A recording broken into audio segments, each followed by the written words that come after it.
केर पई ते केर पई केर पई ते केर पई ते केर पई ते केर पई ते केर पई केर पई केर पई ते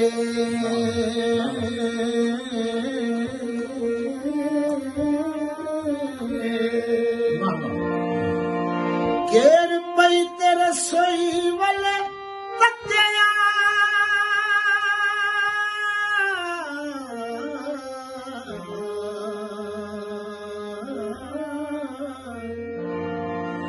केर पई ते रसोई वाले तकिया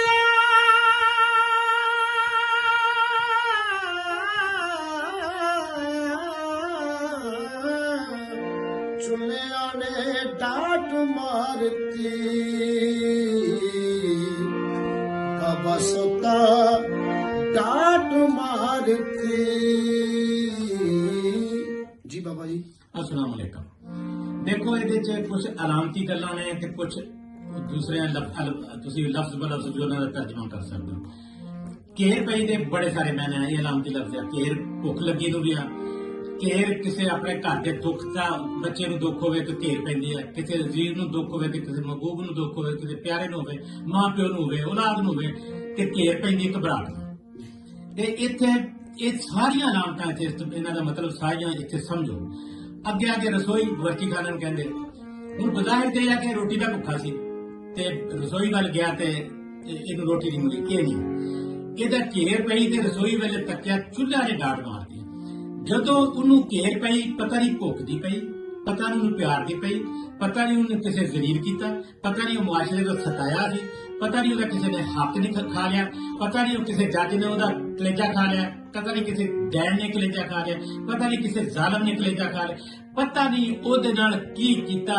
फिर ਉਹਨੂੰ ਜਿਹੜੀ घेर ਪੈਂਦੀ ਆ ਨਾ ਉਹ ਪੈਂਦੀ ਆ ਉਹਦੇ ਇੰਨੇ ਮੈਨੇ ਬਣਦੇ ਆ। ਜਦੋਂ ਉਹ घेर ਪਈ ਤਾਂ ਉਹਨੇ ਬਾਹਰ ਵੇਖਿਆ, ਉਹਨੇ ਅਦਾਲਤਾਂ ਵੇਖਿਆ, ਉਹਨੇ ਇੰਤਜ਼ਾਮੀਆਂ ਵੇਖਿਆ, ਉਹਨੇ ਲੋਕਾਂ ਵੇਖਿਆ, ਗੁਆਂਢੀਆਂ ਵੇਖਿਆ, ਕੋਈ ਚਾਚ ਮੇਰੇ ਨੂੰ ਵੇਖਿਆ ਵੀ ਕੋਈ ਤੇ ਮੇਰੀ ਮਦਦ ਵਾਸਤੇ ਆਏ।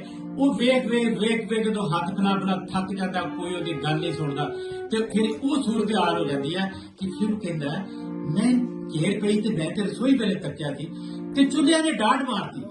चूल्हे ने डांट मारती का मतलब हर पासों मैंने जवाब मिल गया। मेरी किसे नहीं सुनी, मेरी फरियाद किसे नहीं सुनी। मैं उस तरह ही अपनी जिन्नियां भी फरियादा लैके अल्लाह साइयां मैं वापस आ गया, मेरी किसे नहीं सुनी। शुक्रिया।